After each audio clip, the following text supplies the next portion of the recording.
Estamos de regreso en la central de informaciones de RPP Noticias. Hace unos días los medios de comunicación informamos sobre un caso, el caso de la paciente Shirley Meléndez, quien había sido amputada de los miembros superiores e inferiores a causa de una serie de complicaciones en su salud.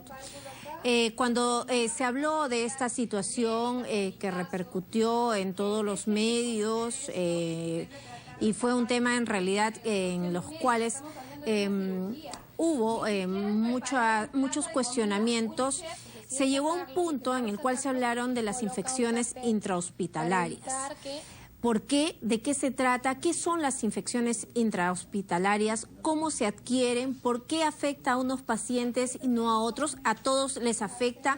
¿Qué es lo que se debe hacer? ¿Cuáles son las medidas que se deben tomar en estos casos? Nosotros estamos aquí con el doctor Jorge Saldaña, él es especialista en urología y nos va a explicar, nos va a esclarecer y nos va a hacer de pronto comprender algo que nosotros, el ciudadano común, no lo entendemos. Vamos a escuchar el punto de vista médico. ¿Cómo está, doctor Saldaña? ¿Qué tal? ¿Qué tal? Buen día y bienvenido a RPP Noticias.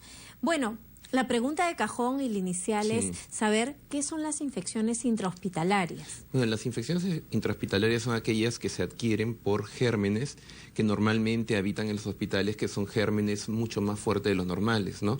Normalmente uno utiliza un medicamento X para matar a un germen, pero no todos los gérmenes mueren con este medicamento X y hay gérmenes más fuertes que logran sobrevivir. Esos gérmenes usualmente se encuentran en los hospitales que son, viven en el ambiente. Y que son más fuertes de lo normal, ¿no? Entonces, esos gérmenes los puedes adquirir, usualmente se encuentran en los hospitales, pero también se pueden encontrar en el medio ambiente.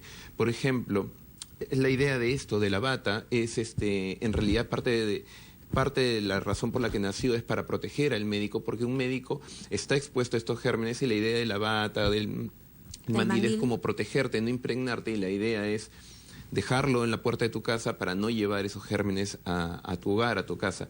Está estudiado que una persona que lleva más de 5 o 7 días internada en un nosocomio, en un hospital, ¿no?, y ya se impregna con estos gérmenes y se va a la casa con estos gérmenes, y si esa persona tiene las defensas bajas porque tuvo una infección, porque tuvo una operación muy grande, porque tuvo una serie de cosas, por ejemplo la diabetes, recibió una quimioterapia, tratamientos con corticoides, lo que sea, va a tener las defensas bajas y puede hacer una infección con facilidad, ¿no? Y esto es algo que ocurre en todo el mundo, justo antes de venir acá veía un artículo que había salido publicado en Londres el mes pasado, o sea, súper fresco, en donde ellos tenían una tasa de infecciones intrahospitalarias del 11%, es decir, que es bastante. Y en Perú posiblemente sea mucho más. Lamentablemente no hay trabajos de investigación que sean con la misma frecuencia con la que se hace en otros países, entonces no hay datos muy exactos, pero probablemente sea mucho más, y gran parte de ese mucho más en realidad la tenemos la culpa todititos. ¿Y por qué gérmenes, doctor, y no virus, por ejemplo? ¿Cuál es la explicación? Porque cuando uno va a la farmacia y me dice, me duele acá, tómate una ampicilina, tómate una citromicina, tómate un ciprofloxacino, tómate lo que sea, y lo primero que piensa el que te vende el producto es en un antibiótico, en un medicamento que es para una bacteria. No te da un antiviral X, ¿no? Sino te da un antibiótico. Entonces el germen se va volviendo más fuerte porque en realidad, lamentablemente, en el gran país, producto de todas las colas que se hacen, la gente dice, bueno, en tirarme un día entero haciendo una cola, mejor voy a la farmacia, me pica la garganta, dame una citromicina y me curo del problema, pero voy generando resistencia en mi cuerpo, resistencia que se lo paso a mis hijos, a mis vecinos, y cada vez se vuelven gérmenes más fuertes. ¿Cuáles son los gérmenes, si se conocen, doctor, más comunes que están en los hospitales? Escherichia coli es el más frecuente, es el número 1, responsable casi del 70%. La Klebsiella es otro germen. este germen llamado Pseudomonas también está presente, felizmente en el 6% de los casos, pero está presente. El Proteus, o sea, son varios los nombres de los gérmenes, son nombres raros, pero que están presentes y que la resistencia... El Escherichia coli es por lo menos el más conocido, digamos, entre el común de los ciudadanos. En el planeta. Y aquí, ¿no? Bueno, ¿y cuáles serían los factores de riesgo, doctor, para contraer estos gérmenes o estas infecciones? Primero, defensas bajas. Una persona que tiene las defensas bajas, una persona que no se nutre bien, que tiene una dieta baja en proteínas, una persona que ha sido recientemente operada, una persona que tiene una infección fuerte o algo que le complica, por ejemplo, la presencia de cálculos. Para las infecciones urinarias, el mismo riesgo de ser una dama es, las damas están más propensas que los varones y por lo tanto tienen más riesgo de tener una infección urinaria.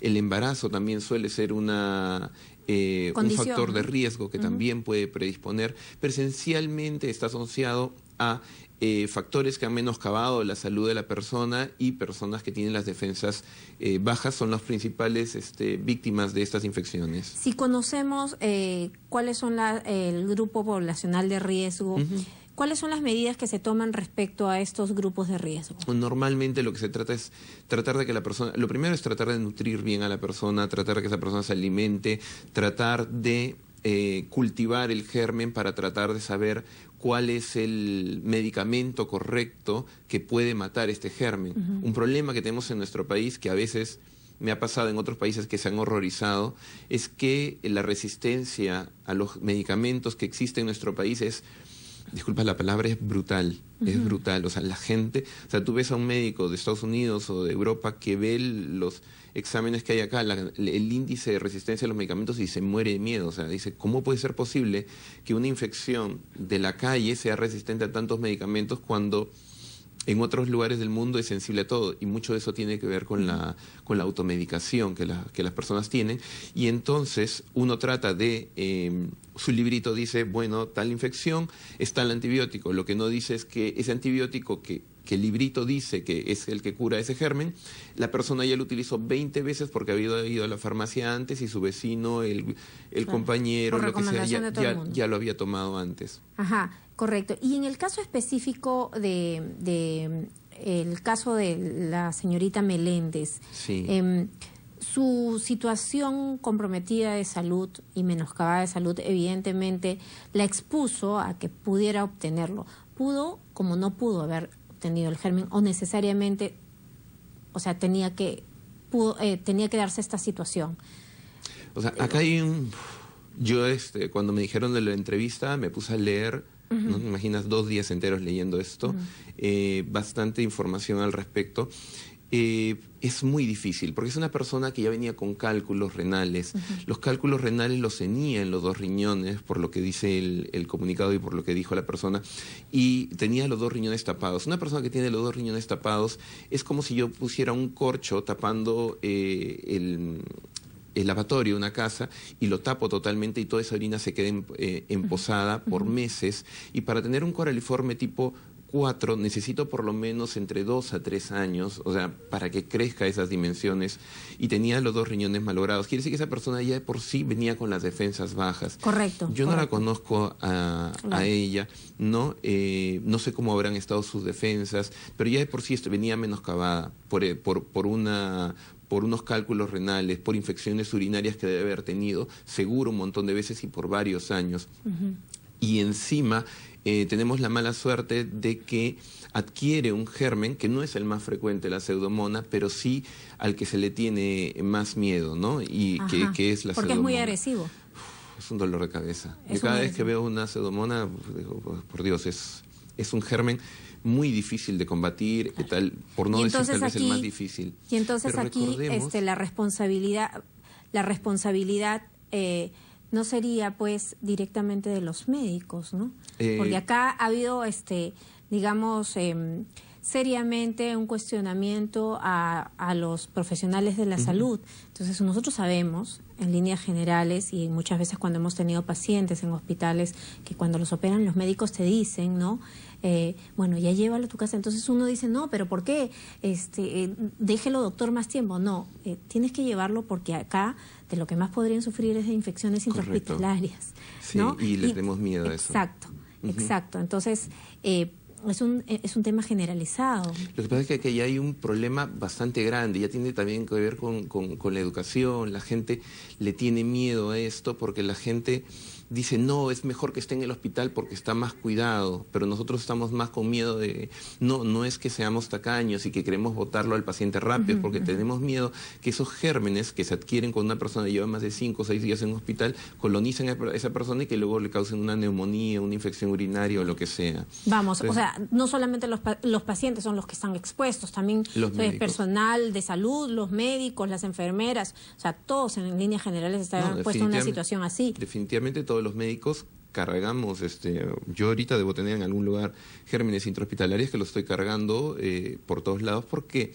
todos los médicos de alguna manera estamos expuestos a esto, todo el personal de salud y los mismos pacientes. Entonces, a mí me da mucha pena de que haya tanta guerra médico-paciente donde el paciente dice el médico es un insensible, que no me trata, bla, bla, bla, y el médico dice lo contrario, el paciente no me entiende, no me comprende, etcétera. Entonces, se ha hecho todo un problema. Y es difícil a un paciente en una consulta que dura 12 minutos decirle, bueno, señor, leo toda su historia rapidísimo, lo tengo que examinar, lo tengo que escuchar, tengo que llenar todas las normativas que la SUNASA me dice, que el Ministerio de Salud me dice, que el Colegio Médico me dice, tengo que prescribirle el medicamento, tengo que saber exactamente decirle todos los pros y contras de cada medicamento y lo que puede pasar y los pros y contras de la enfermedad. Y todo eso hacerlo en 12 minutos y sin cansarse es muy difícil cuando en Estados Unidos esto yo lo hacía en 60, 90 minutos. O sea, acá tienes 12 minutos. Complicado. Doctor, muchísimas gracias. Doctor Saldaña, muchísimas gracias por haber estado aquí en RPP Noticias. Muy amable. Gracias a ti. Hasta luego.